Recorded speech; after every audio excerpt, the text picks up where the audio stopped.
कि मुझे लग रहा है कि आरडीजी हिमाचल प्रदेश की बंद नहीं होनी चाहिए थी, और हिमाचल प्रदेश की एक आरडीजी बंद रहती है, इसकी वजह में कोई ग्रांट नहीं मिलती है, स्वाभाविक है, डीए नहीं मिलेगा, आप बोल रहे डीए नहीं मिलेगा, और मुझे लग रहा है जो एरियर भी स्टेट गवर्नमेंट लिक्विडेट नहीं कर पाएगी, और बाकी भी जो कर्मचारी की जो सैलरी है वो स्टैटिक, हमें लग रहा है कि स्टैटिक ही, जो अगर इस तरह के रिसोर्सेज और हम जनरेट नहीं कर पाएंगे इमीडिएटली तो कहाँ जनरेट होने, तो काफ़ी समय तक मुझे लग रहा है कि भी आपके स्टैटिक सैलरी पे कर्मचारी और पेंशनर रहेंगे, और उसका खामियाजा उनको भुगतना पड़ेगा। और मैं एक बात आपको बताना चाहूँगा कि जो आज इन्फ्लेशन रेट है, मेरा एरियर 1/16 के बाद ड्यू है, और 1/16 के बाद मेरा एरियर मान लो 1 लाख है, लेकिन आपके 10 सालों में 26 हो गया, 10 सालों में इन्फ्लेशन कितना है, 6% के हिसाब से 60% हो गया, तो उस मेरे जो एरियर की वैल्यू कितनी रहेगी, 40,000 जो मॉनेटरी वैल्यू है। तो कहीं ना कहीं जो कर्मचारियों को जो उनका फाइनेंशियल लॉस बहुत बड़ा है, जिसको हम कह सकते हैं कि जो एरियर के एवज में होगा, डीए के एवज में होगा, तो बस वो जस्ट हम कह सकते हैं कि वो हैंड टू माउथ ही रहने की स्थिति में रहेगा। तो कर्मचारी का अंतिम सवाल, कर्मचारी क्या इस मुद्दे पर कर्मचारी भी संगठित होंगे और कर्मचारी भी इस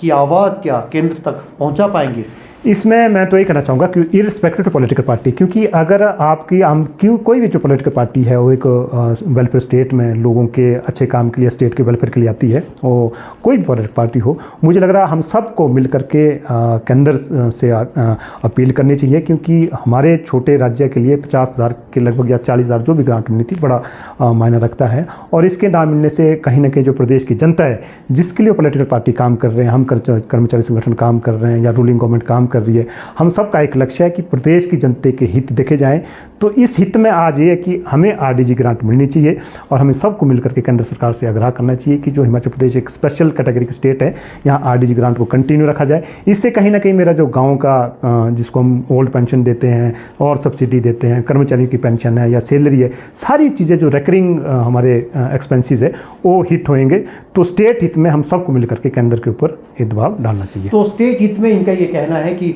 सभी कर्मचारियों को, पेंशनरों को राज्य सरकार के माध्यम से या फिर केंद्र सरकार तक ये प्रभावी तरीके से इस बात तक, इस मुद्दे को उठाया जाना चाहिए कि फिर से